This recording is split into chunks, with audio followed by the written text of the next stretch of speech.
Երեխաների հետ աշխատելուց ինչ նրբություններ եւ ինչ բարդությունների եք հանդիպում, ինչպես եք աշխատում հիմնականում երեխաների հետ։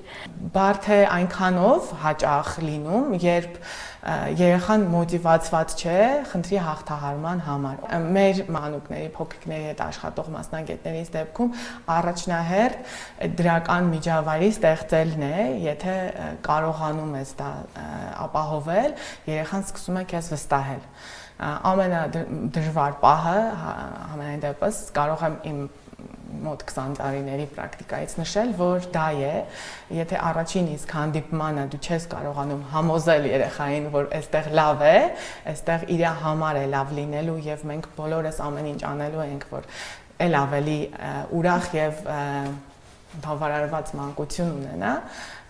հաջորդ քայլերը միանշանակ դժվար են լինելու։ Համոզել, ստիպել եւ այլն նման դեպքում մենք չենք կարողանա աշխատել այդ ամենանուրբ տեղի խոսքի զարգացման վրա։